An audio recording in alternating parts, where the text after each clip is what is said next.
Hello दोस्तों, मैं चंद्रशेखर आप सभी का गुरुकुल इन्फॉर्मेटिक्स पर हार्दिक स्वागत करता हूं। आज के लेसन्स में हम पढ़ने वाले हैं प्रॉफिट एंड लॉस, जो कि कॉम्पिटिटिव एग्ज़ाम्स के लिए बहुत महत्वपूर्ण टॉपिक है। इस पार्ट में हम कुछ बेसिक हैं प्रॉफिट एंड लॉस के जो बेसिक फार्मूलाज हैं उनके बारे में देखेंगे और कुछ एग्जाम्पल्स मिलेंगे। तो आइए शुरुआत करते हैं। जैसे कि चित्र में आप देख रहे हैं, एक बुक शॉप है और दुकान में एक शॉपकीपर है, साथ में कुछ कस्टमर्स भी हैं। तो देखिए, दुकानदार को हम शॉपकीपर कहते हैं और दुकानदार जब भी कोई चीज़ बेचता है तो उससे पहले उसको वो चीज़ खरीदनी पड़ती है, मतलब वो खरीदता है। पर वो किससे खरीदता है? डीलर से खरीदता है। और वही चीज़ जो उसने खरीदी है वो बेचता है, पर वो बेचता किसको है? कस्टमर को बेचता है। अब एक चीज़ और देख लेते हैं कि जब भी शॉपकीपर कोई चीज़ खरीदता है, वो जिस दाम में खरीदता है उसको हम कॉस्ट प्राइस कहते हैं, बल्कि जब वो कस्टमर को बेचता है, जिस दाम में वो बेचता है उसको हम सेलिंग प्राइस कहते हैं। ये कंसेप्ट क्लियर होना चाहिए। दूसरा, यहाँ एक छोटा सा एग्जांपल लेते हैं कि जैसे शॉपकीपर ने एक किताब ली और उस किताब का जो दाम है, मतलब कॉस्ट प्राइस है, वो 40 रुपीज़ है। अब उसको उसने कस्टमर को बेच दी, पर बेची कितने में? 50 रुपये में। अब यहाँ पे एक चीज़ हमें दिखाई दे रहा है कि यहाँ पर जो सेलिंग प्राइस है कॉस्ट प्राइस से बड़ा है। इसका मतलब क्या हुआ? इसका मतलब दुकानदार को मुनाफा हुआ, यानी प्रॉफिट हुआ। ज़रा देखते हैं दूसरा एग्जाम्पल। दोबारा फिर से शॉपकीपर ने एक चीज़ और एक किताब खरीदी, और जब वो ख़रीदता है तो उसको हम जिस दाम में वो खरीदता है उसको हम कॉस्ट प्राइस कहते हैं। इस बार उसने कोई और किताब खरीदी, पर वो 60 रुपये में खरीदी और वो बेची कस्टमर को वो 50 में। शायद वो कुछ डैमेज हो सकती है वगैरह वगैरह, या डिस्काउंट हो सकता है। पर यहाँ पे एक चीज़ हमें दिखाई दे रहा है कि यहाँ पर थोड़ा उल्टा है। यहाँ पर कॉस्ट प्राइस सेलिंग प्राइस से बड़ा है, मतलब सीपी एसपी से बड़ा है। तो इसका मतलब दुकानदार को यहाँ पर घाटा हुआ है।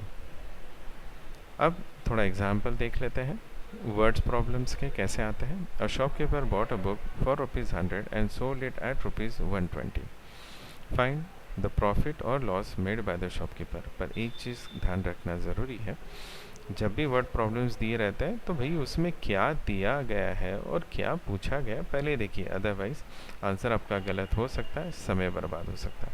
यहाँ पे क्या दिया गया है? बॉट और सोल्ड। बॉट का मतलब होता है सीपी और सोल्ड का मतलब होता है एसपी। और हमें ढूंढना क्या है भाई? प्रॉफिट, या तो प्रॉफिट होगा या तो लॉस होगा। चलो देखते हैं answer. CP of a book is 100 rupees and SP of a book is 120 rupees. यहाँ पर हम एक चीज़ देख रहे हैं कि यहाँ पर एसपी जो है वो सीपी से बड़ा है। इसका मतलब यहाँ पे जो फॉर्मूला आप हमारा आएगा वो है प्रॉफिट का। Profit equals to SP minus CP. बिल्कुल सही। अब प्रॉफिट इक्वल्स टू 120 माइनस 100, तो हमें मिल जाता है प्रॉफिट 20 रुपये का। चलो दूसरा एग्जाम्पल देखते हैं हम लोग। A shopkeeper bought a book for ₹100 and sold it at ₹80 and find the profit और loss made by the shopkeeper. फिर से हम कह रहे हैं क्या दिया गया है? बॉट और सोल्ड दिया गया है। बॉट मतलब सीपी, सोल्ड मतलब एसपी, और क्या ढूंढना है? प्रॉफिट या तो लॉस। सॉल्यूशन देखते हैं। CP of the book is 100 rupees and SP of the book is 80 rupees. यहाँ पर हमें एक चीज़ दिखाई दे रही है, यहाँ पर जो सीपी है वो एसपी से बड़ा है, यानी कॉस्ट प्राइस सेलिंग प्राइस से बड़ा है। तो हमें क्या है, यहाँ पर जो फॉर्मूला अप्लाई होगा वो लॉस का होगा। Loss equals to CP minus SP. तो लॉस इक्वल्स टू 100 माइनस 80, तो हम लोगों को मिल जाता है, बचते हैं 20 रुपीज़। एक एग्जाम्पल और एक लेते हैं।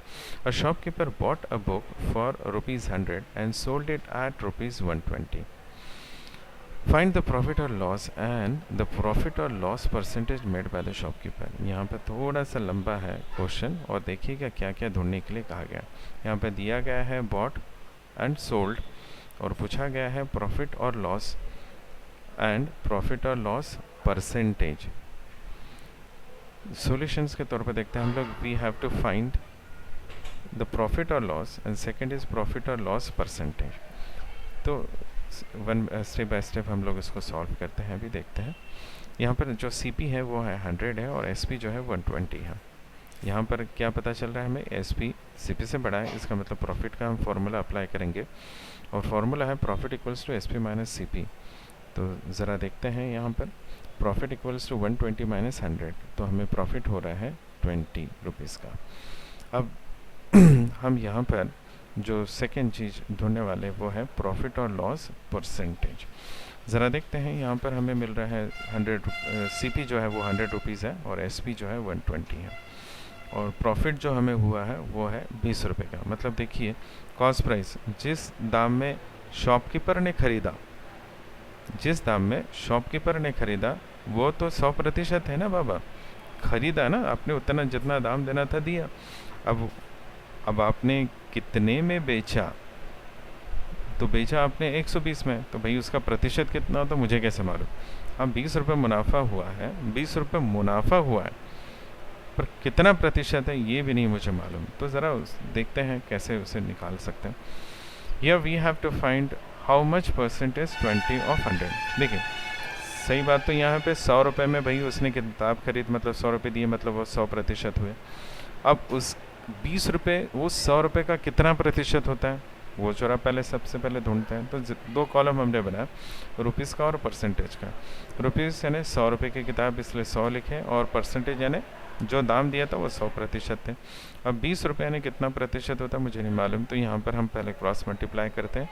देखते हैं क्रॉस मल्टीप्लाई के बाद हमें मिलता है 100x equals to 100 multiply by 20, x equals to 100 multiply by 20 upon 100। तो यहाँ पे 100 कैंसिल हो गया और बच गया 20। अब देखते हैं दूसरे मेथड से कैसे हम सॉल्व कर सकते हैं। यहाँ पे देखिएगा ये चीज़ सबसे ज़रूरी है शॉर्टकट वे में। Here we have to find how much percent is ₹20 of 100। तो अलग तरीका, वो पिछला जो था वो कन्वेंशनल था, ये देखिएगा। Let we understand how 20 of 100 is written.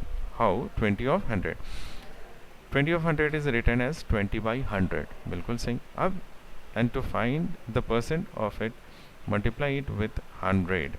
अब इसका परसेंटेज हमें ढूंढना है ना, तो चलो उसको 100 से मल्टीप्लाई करते हैं। तो 100 क्रॉस हो गया, बच गया आंसर। मतलब हमारे पास में आंसर क्या है, 20% आ गया। ये एक शॉर्टकट है, वो एक मेथड है, ये एक मेथड है। मतलब आपको वर्डिंग समझनी बहुत ज़रूरी है। अब यहाँ पे देखते हैं जो आपको पूछा गया था कि भाई जो जिस दाम में आपने ख़रीदा वो तो 100% था, और आपको जो मुनाफा हुआ वो आपको कितना हुआ, 20 रुपये, मतलब 20% मुनाफा हुआ। इसका मतलब ही जो सेलिंग प्राइस है, जो आपने 120 रुपये में आपने जो चीज़ बेची, इसका मतलब आपने जो बेची उसका जो प्रतिशत था वो 120 था, 100 + 20। यहाँ पे कुछ फार्मूलाज दिए गए हैं, वो याद रखने बहुत ज़रूरी है। कॉस्ट प्राइस मतलब the price at which an article is purchase is called its cost price, and selling price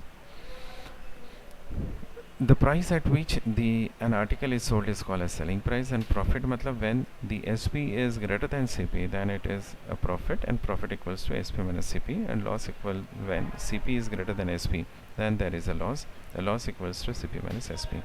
profit percent और loss percent यहाँ पे फॉर्मूला दिए हैं, इस फॉर्मूला से भी हम निकाल सकते हैं, और दूसरे भी मेथड है उससे भी।